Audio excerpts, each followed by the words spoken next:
कोई इतना अमीर भी नहीं कि अपने पुराने वक्त को खरीद सके, और इतना गरीब भी नहीं कि आने वाले वक्त को न बदल सके। इस दुनिया में एक ही चीज ऐसी है जो सबको बराबर मिलती है, और वो है टाइम, समय। नमस्कार, मैं ज्योतिषाचार्य डी शास्त्री और आपके अपने YouTube चैनल नक्षत्र एस्ट्रो वर्ल्ड में मैं आप सभी का सादर अभिवादन करता हूं। दोस्तों, जनवरी 2026 नए साल की शुरुआत होगी, और साल का पहला महीना मकर राशि वाले जातकों के लिए कैसा रहेगा? क्या कुछ विशेष फलाफल होगा? नवग्रहों की किस प्रकार स्थिति होगी? नवग्रह किस प्रकार शुभ फल देने में सक्षम होंगे? आज इस वीडियो के माध्यम से हम जानने वाले हैं और समझने वाले हैं। दोस्तों, ये जो ज्योतिष का कार्यक्रम है, ये जो राशिफल है, आपकी जन्म की राशि चंद्र राशि पर आधारित है, गोचर पर आधारित है।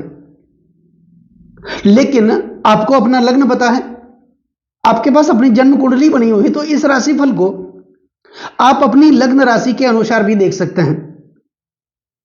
और अगर आप अपनी जन्म कुंडली का विश्लेषण मुझसे करवाना चाहते हैं, मेरे साथ चर्चा करना चाहते हैं, तो सिर्फ वीडियो और चैनल के डिस्क्रिप्शन में मेरे कॉन्टैक्ट नंबर हैं, आप मेरा संपर्क कर सकते हैं।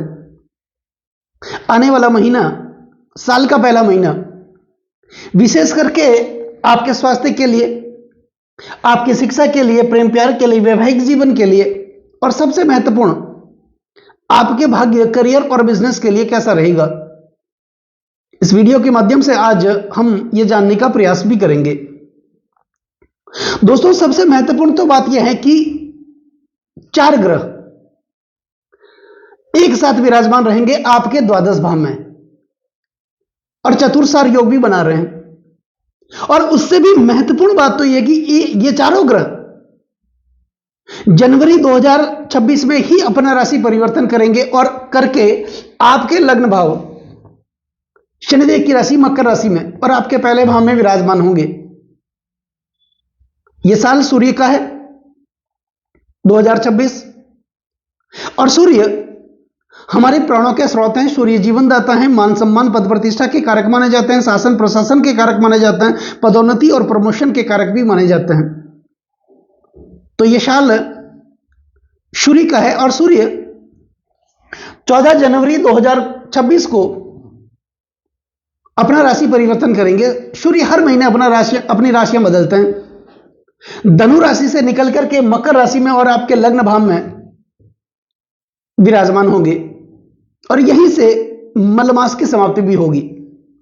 साल में 2 बार मलमास आते हैं, धनु मलमास और मील मलमास। यानी जब भी सूर्य बृहस्पति की राशि में आते हैं तो मलमास की शुरुआत हो जाती है। बृहस्पति सूर्य के गुरु हैं, और गुरु के सामने सूर्य का तेज, सूर्य की शक्ति ये थोड़ी क्षीण हो जाती है। सूर्य अपना प्रभाव नहीं दिखा पाते हैं, और कोई भी शुभ कार्य में सूर्य का प्रभाव, सूर्य का बल बहुत जरूरी माना जाता है। लेकिन जब सूर्य अपने गुरु की राशि में होते हैं, वो तेजहीन हो जाते हैं, इसलिए मलमास में कोई भी शुभ कार्य वर्जित माने जाते हैं। लेकिन 14 जनवरी को सूर्य द्वादश भाव और धनु राशि से निकल करके आपके लग्न भाव में और मकर राशि में विराजमान होंगे, और वहीं से शुभ कार्य की शुरुआत भी हो जाएगी। उसके बाद 13 जनवरी 2026 को शुक्र भी अपना राशि परिवर्तन करेंगे। मकर राशि वाले जातकों के लिए, आपके लिए, मकर लग्न वालों के लिए शुक्र सर्वाधिक योग कारक माने जाते हैं, त्रिकोण व केंद्र के स्वामी बनकर के। और 13 जनवरी को शुक्र मकर राशि में विराजमान होंगे, यह राशि परिवर्तन करेंगे। उसके बाद मंगल भी अपना राशि परिवर्तन करेंगे।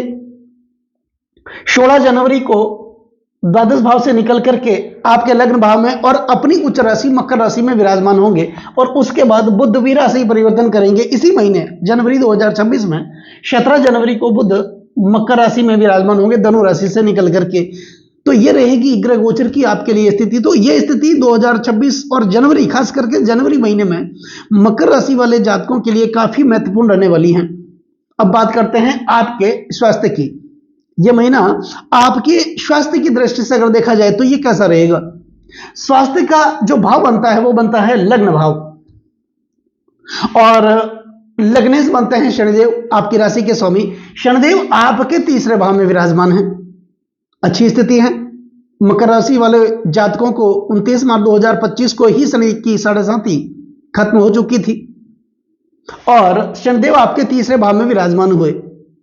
इससे अच्छी स्थिति शनिदेव को हो ही नहीं सकती, क्योंकि महर्षि पर असर कहते हैं जब भी शनिदेव गोचर वश परिभ्रमण करते हुए अपनी जन्म राशि से तीसरे, छठे व एकादश भाव में विराजमान होते हैं, ये अत्यंत शुभ फल देने वाले माने जाते हैं। त्रिछष्टे चलावे शनि शौक्यदाता, दुखों का भी नाश करते हैं, पीड़ाओं का भी नाश करते हैं, समस्याओं का भी नाश करते हैं और जीवन में कुछ न कुछ शुभ फल की प्राप्ति भी शनिदेव देते हैं। तो स्वास्थ्य के स्वामी हैं और आपके तीसरे भाव में विराजमान है, तो स्वास्थ्य की दृष्टि से अगर देखा जाए तो यह महीना आपके लिए बहुत अच्छा है। छोटी मोटी बीमारियां आपको पहले परेशान कर रही थी, उससे आपको मुक्ति मिलेगी और कुल मिला के आप अपने स्वास्थ्य को अच्छा रखने का प्रयास करेंगे। यानी आप जल्दी उठेंगे, मॉर्निंग वॉक पर जाएंगे, तो स्वास्थ्य को अच्छा बनाने का आप प्रयास भी करेंगे, जागरूक भी हो जाएंगे।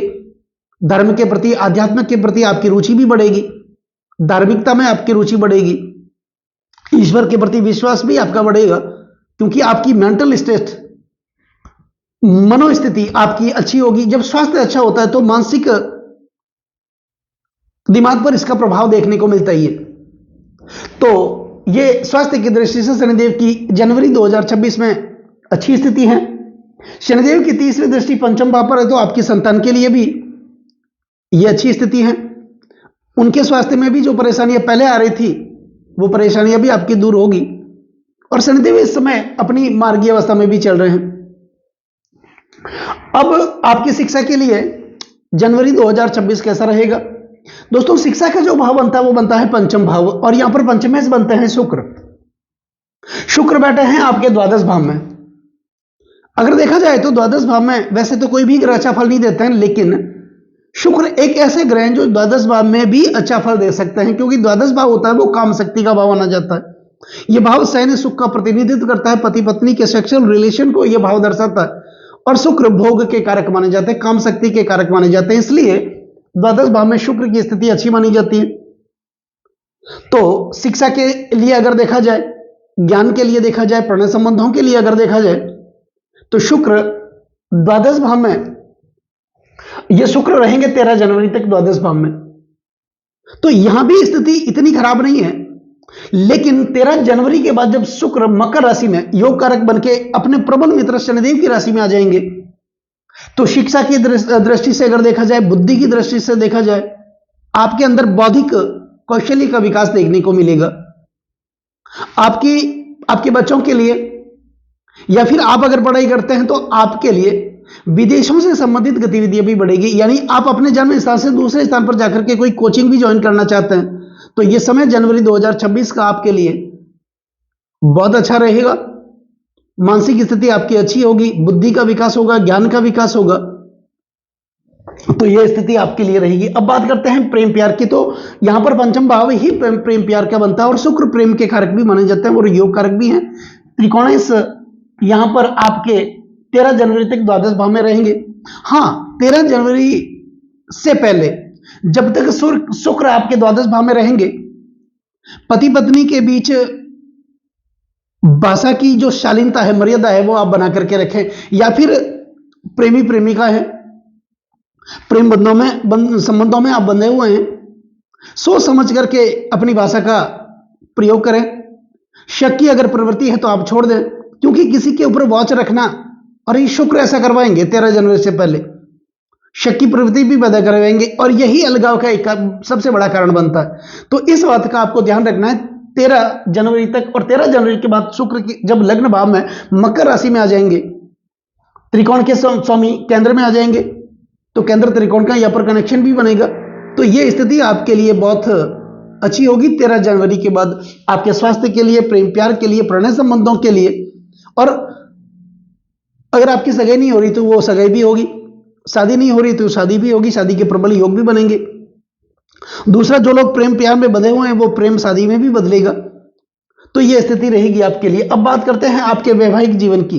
हालांकि चंद्रमा बनते हैं आपके सप्तम भाव के समय और चंद्रमा तो 2.25 दिन में ही अपनी राशि बदल लेते हैं, तो यहां पर जब सूर्य आ जाएंगे 14 जनवरी को और शुक्र भी 13 जनवरी को आ जाएंगे आपके लग्न भाव में, और दोनों की दृष्टि सप्तम दृष्टि को आपके सप्तम भाव को देखेंगे, तो कारोबार की दृष्टि से अगर देखा जाए, कार्य क्षेत्र की दृष्टि से देखा जाए, तो ये स्थिति आपके लिए बहुत बड़ी रहेगी।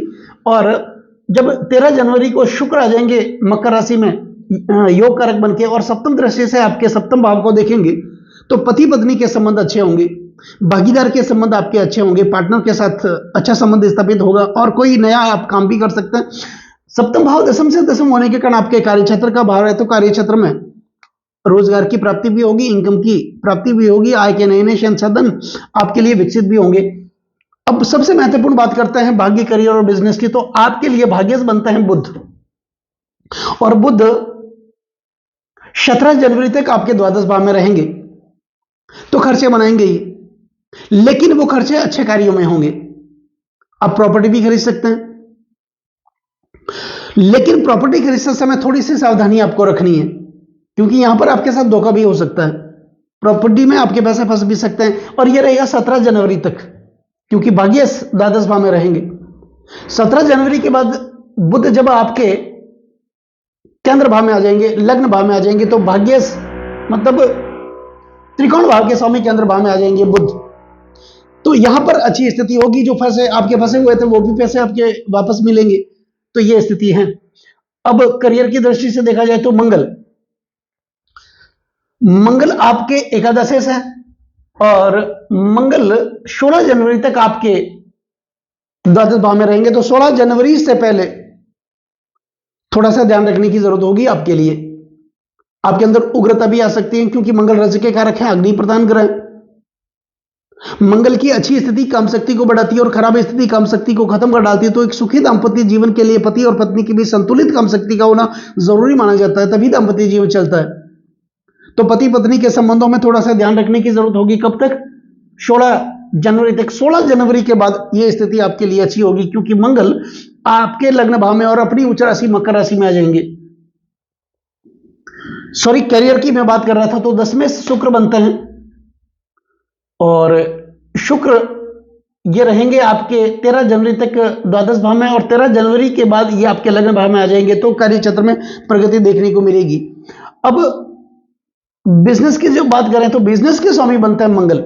मैंने आपको गलत बता दिया था सुबह, तो मंगल यहां पर आपके एकादश बनते हैं, और ये मंगल 16 जनवरी तक आपके द्वादश भाव में रहेंगे। 16 जनवरी के बाद ये आपके उच्च राशि मकर राशि में आएंगे, तो वहां पर आपके कार्य क्षेत्र में रोजगार की प्राप्ति देखने को मिलेगी, तो यह स्थिति आपके लिए वहां पर बहुत अच्छी देखने को मिलेगी।